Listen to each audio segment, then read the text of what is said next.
Hi, I'm Kathy Hinchman, and I'm going to talk today about how to help all students gain power over reading and writing culturally compelling genre instruction.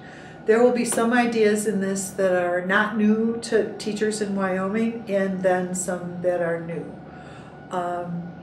This represents my work with Fenice Boyd from the University of Buffalo on a formative design experiment that we're in the middle of, and we were trying to find a way to augment the integrated English language arts instruction that students who were new to our state standards actually were experiencing, that didn't provide enough direct instruction, we thought, in how genre worked.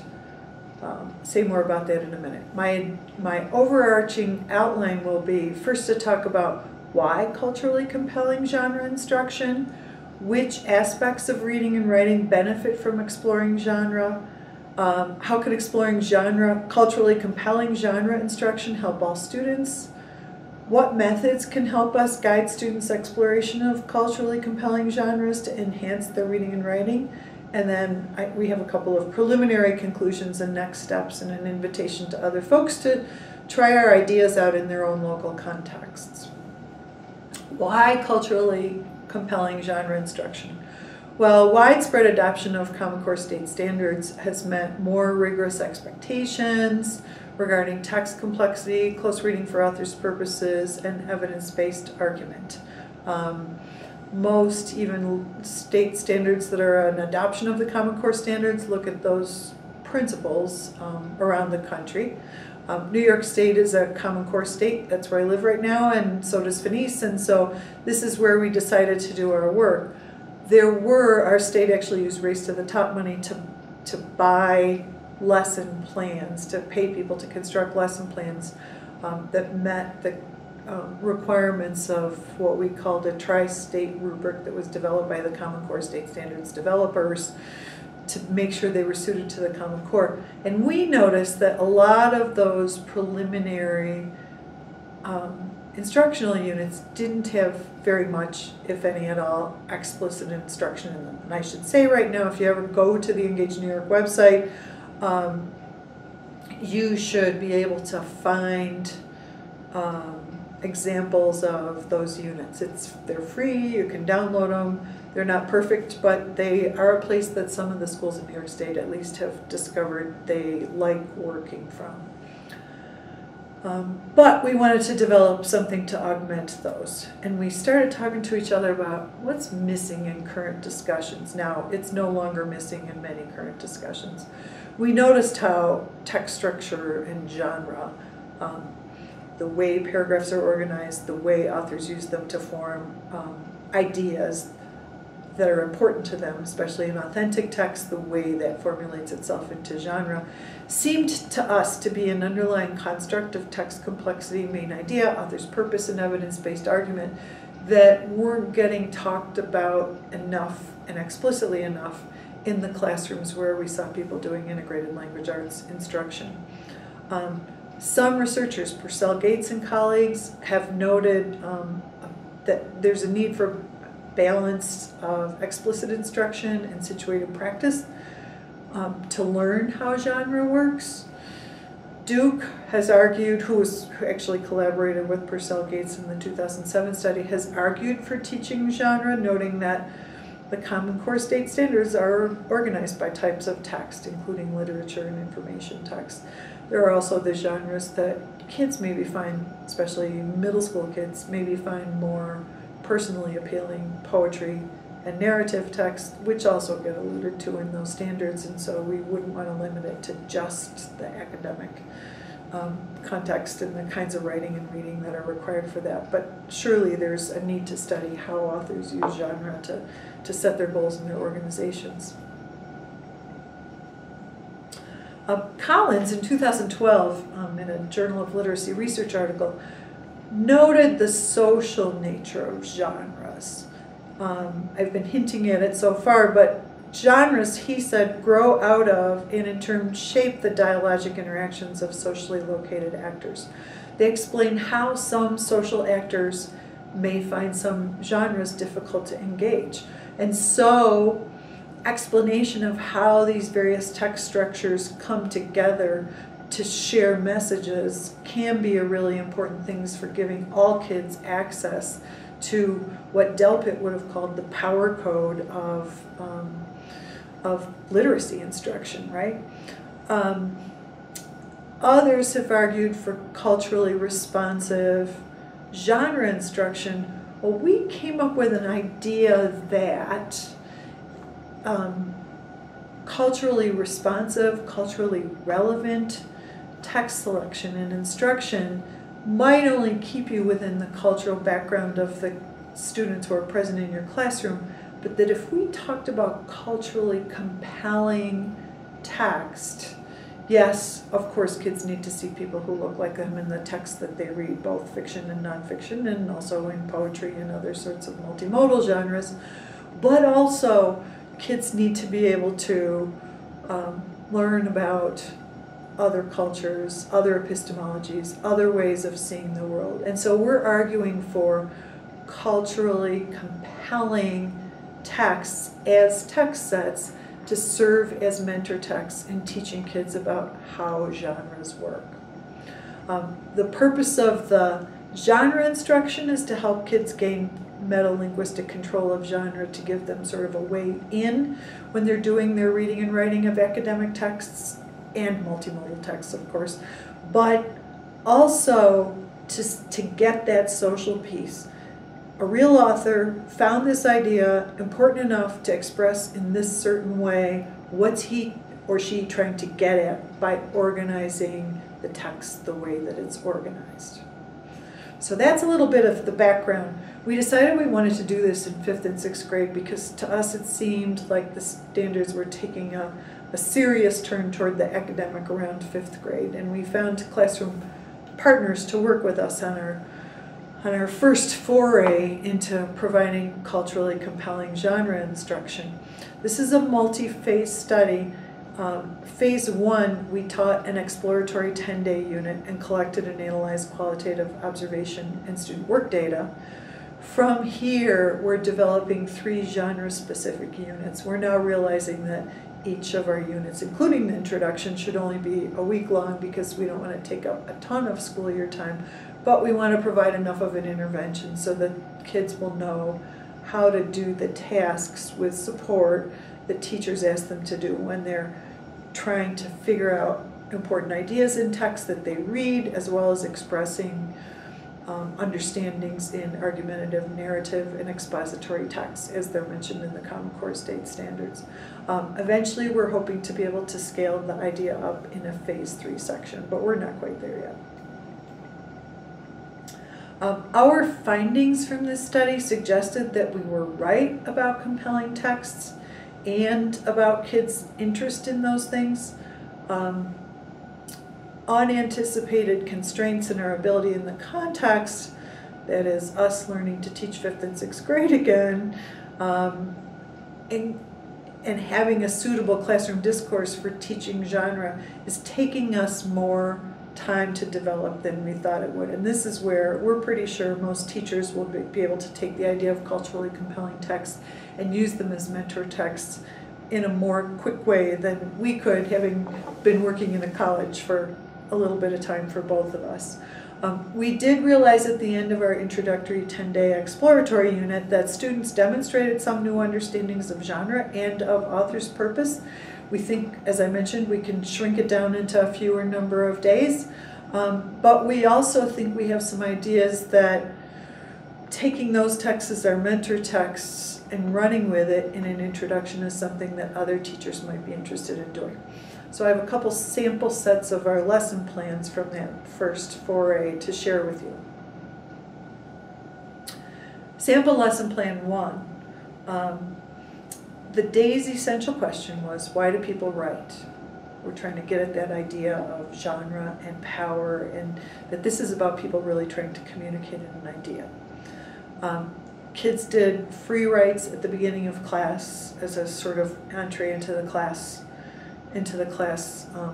topic for the day. And then we had, well, why did this author write this piece? and we gave kids a piece of deliberately challenging text. We were working with 6th graders in urban schools in Buffalo and Syracuse. We had the students read Sherman Alexie's essay, The Joys of Reading and Writing, Superman and Me. And we had them by paragraph, just to kind of scaffold their reading, work in pairs, write down key ideas that you recognize in here, key vocabulary that you think is important, and any questions you have about what the main idea of the piece is. Students actually did that. They rose to the occasion. They told us which parts they found challenging. If you know the text, if you don't, you should look it up. It's a really nice, culturally compelling text example. It's from a Los Angeles Times editorial that Sherman Alexie wrote. I'm going to put on my glasses and read a segment of it to you just so you can see exactly how challenging it is. It's 1998 LA Times. I can remember picking up my father's books before I could read. The words themselves were mostly foreign, but I still remember the exact moment when I first understood with a sudden clarity the purpose of a paragraph. I didn't have the vocabulary to say paragraph, but I realized that a paragraph was a fence that held words. The words inside a paragraph worked together for a common purpose. They had some specific reason for being inside the same fence. This knowledge delighted me. I began to think of everything in terms of paragraphs. Our reservation was a small paragraph within the United States. My family's house was a paragraph, distinct from the other paragraphs of the Lebrett's to the north, the Fords to our south, and the tribal school to the west. Inside our house, each family member existed as a separate paragraph, but still had genetics and common experiences to link us. Now, using this logic, I can see my changed family as an essay of 7 paragraphs. Mother, father, older brother, the deceased sister, my younger twin sisters, and our adopted little brother.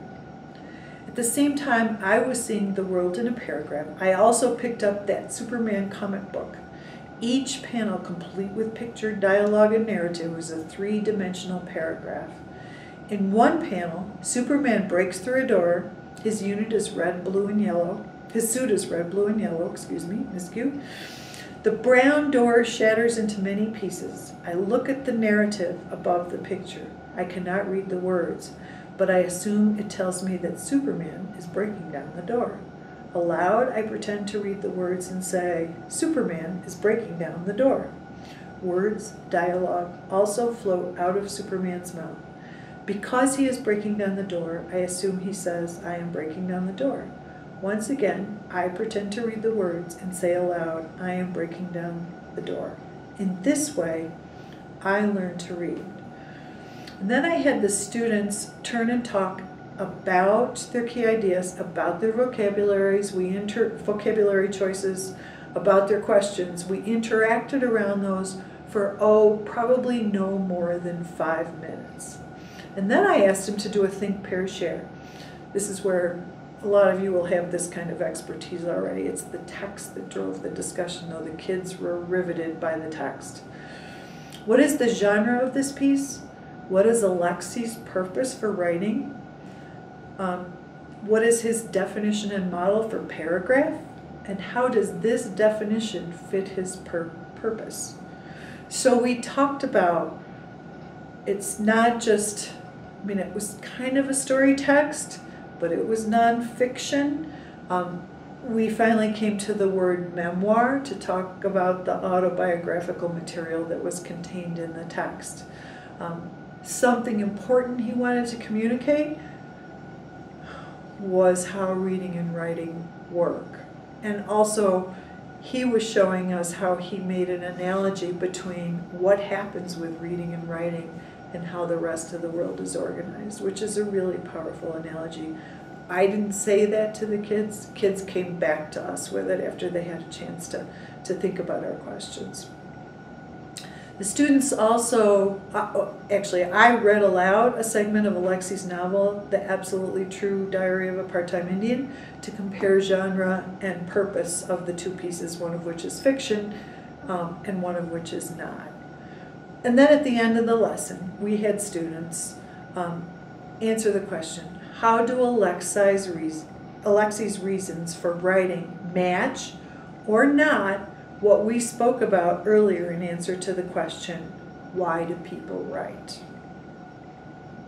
So they're getting a chance to explore that notion of power in genre selection. I mean, eventually we're hoping it gets to the place that when kids have even school assignments, they start to think, well, what do I really think about that? What do I care about the answer to the question? How can I make myself care about the answer to that question so that they begin to think how academic genres can also represent their thinking and their opinions, as well as more creative genres. We also did a mini lesson introducing, we used Nell Dukes and colleagues' 2012 ideas of key genres. We recognize that Lucy Calkin's Reading and Writing Workshop have different ideas about genre. Maybe those things are, the differences in categories are less important in this case than having a set of labels to which kids can refer. We liked Duke's labels because the definitions were pretty straightforward, and we also could see the text that we drew from to draw on these definitions had examples of teaching ideas that we could then use if kids had any difficulties understanding any of the genres in particular. We taught the key genres too by we brought in like a bunch of trade books and multimodal texts and magazine articles and newspapers, and had the students categorize the texts into different genres and then talk about how their notion of the genre, how they saw the genre features playing out in these actual texts of real authors. What kind of power did the author gain by choosing the genre that he or she had chosen? So that was another maybe whole day's worth of class lesson. And then we continued with and the same essential question, why do people write? But we had students write in their writer's notebook, what 3 ideas are important enough for you to write about? Students thought about and wrote about, in quick write form in their writer's notebook, family, hobbies, video games, sports. We told students when they were writing these things they didn't have to share them with us, and a couple of students chose not to share them with us, Fenice and me, in these 2 different schools in Buffalo and Syracuse, but did share them with our collaborating teachers, which was interesting. So they ended up choosing really powerful and really personal ideas. Didn't have any trouble coming up with ideas that would be important enough to be able to write about. And from there, we went and looked at, let's look at a specific genre. Let's look at poetry. We wanted to start with poetry because we know that it rings, a lot of students resonate with poetry. It's easier to read sometimes, and yet has just the decoding part of it, but it also has multiple interpretations, also can be powerful or funny. So those differences among poetry caused us to want to read 2 poems and see if we could get kids to the place where we and they would construct poems. And so we engaged in choral readings of Shel Silverstein's Ticklish Town, and these were 6th graders, mind you, so we wanted to be abrupt in the transition of Langston Hughes's I Too. After each one of the readings, we talked about the author's purpose and evidence in the text for why they thought what an author's purpose was. They disagreed with each other. After a bit, we shared sort of some people will talk about needing to add context to our interpretations of our notions of author's purpose, because authors who write at different periods have different experiences. They're going to write different kinds of things. So Ticklish Town, just to make the comparison really obvious, I'll read them aloud to you just so you can kind of hear the difference. The students were able to grapple with these differences a lot, including a couple of ews and a real resonant. I'll say more about that in a minute. Did you hear about Ticklish Tom? He got tickled by his mom, wiggled and giggled and fell on the floor, laughed and rolled right out the door, all the way to school, and then he got tickled by his friends. Laughed till he fell off his stool, laughed and rolled right out of school, down the stairs, and finally stopped till he got tickled by a cop. And all the more that he kept giggling, all the more folks kept tickling. He shrieked and screamed and rolled around, laughed his way right out of town. Through the country, down the road, he got tickled by a toad. Past the mountains, across the plain, tickled by the falling rain, tickled by the soft brown grass, tickled by the clouds that passed. Giggling, rolling on his back, he rolled on the railroad track. Rumble, rumble, whistle, roar. Tom ain't ticklish anymore. That's when sixth graders all go, ew. So what's the author's purpose in doing this? And I actually used an illustration from the book and photocopied it. And there's a picture of a little rolling line drawing, as Shel Silverstein was wont to do, rolling down a hill. And the kids thought his purpose was probably to make us laugh, probably to illustrate his line drawing. We recognized that it was silly and probably driven by talent. And when you go to Shel Silverstein's current website, you realize that his drawing is a big driver of what ends up coming out in his poetry, which is humorous and directed toward younger audiences. And then we read I Too by Langston Hughes. Did it as a choral reading, exchanged stanzas in the classroom. The kids wanted to read it 3 or 4 or 5 times, which is not a bad thing for their fluency work either. I too sing America. I am the darker brother. They send me to eat in the kitchen when company comes. But I laugh and eat well and grow strong. Tomorrow I'll be at the table when company comes. Nobody'll dare say to me, eat in the kitchen then. Besides, they'll see how beautiful I am. And be ashamed. I, too, am America. So our discussion about this, kids noticed right away it was a different kind of poem than Ticklish Tom. And they also wondered if it was, they figured out soon that eating in the kitchen was a metaphor. And once we read a little bit about Langston Hughes and they understood the historical period, they understood what he was trying to do with the poem. Some of the kids started saying, my grandfather used to talk about those times.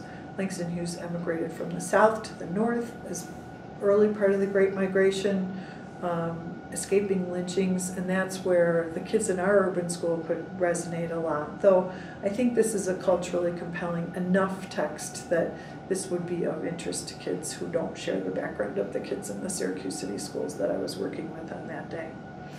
So we talked about the power that drove their writing. A next thing that we did is a strategy called found poems. Maybe you've used it before. I told a story, going back to the essential question I talked about before, or the writer's notebook idea. What 3 ideas are important enough for you to want to write? I told them a family story. I told them a story about the day my son came in the house and we grounded him because he said he got into trouble in school. And then we waited and we found out later on that he really didn't do anything wrong. Other parents called us, teachers called us, coaches called us, all those sorts of things. But because he walked in the house and said, you're not going to believe me anyway, we let him ground himself, essentially. And I told the long version of the story, of course. The kids were resonating with the story and saying, oh, didn't you feel bad? Didn't you learn a lesson about believing him and asking him what his side of it is when we walked in the door? And so then we went through magazines together and made a list of words I could use in a found poem, calling it a found poem, and then put some of the words together to construct a narrative poem that relayed that whole event, but emphasizing the lesson that I learned in the end as the kids heard me tell the story. They probably were pretty accurate at hearing my telling as I was intending it to. And then we had them do the same thing, going back to the idea of what 3 ideas were important enough for them to write. looking through magazines, making a list of words that they might use if they were going to write about one of those ideas, and then putting them to work to try and write a poem. Didn't need to rhyme. Langston Hughes is a good example of, there's a little bit of a rhythm thing going on there, but it doesn't rhyme the same way as Ticklish Town, or it could rhyme. We had other examples of poetry in the room that were both rhyming, not rhyming, picture poems, those sorts of things, so that kids could look at examples of texts and mimic those in their writing. They produced writing that looked like this. My family, my loud mom, crazy dad, funny brothers and sisters, my talented cousins, loving uncles, and active aunts, my special family I am lucky to have. And this, all about video games. Video game keeps you happy, filled with joy, fun, keeps busy, great, interesting, scary, joy. So you get the sense that what we're trying to do is to model the genres, and that authors are enacting a power, the power of being able to communicate by the genre that they select. As we go on and develop lesson plans for teaching argument, we're talking about using a topically focused text set made up of culturally compelling texts that represent different perspectives toward a single issue, meaning multiple perspectives toward a single issue. And then having students develop expertise about the text and try to identify what they think is going on with the arguments in the text, talking about parts of an argument as they're relayed by experts who write about parts of an argument, and then jigsawing the text so that kids see how the texts on a single topic, representing different perspectives on a single topic, speak to each other. And then modeling the writing of argument and inviting them to write out similar arguments along the way.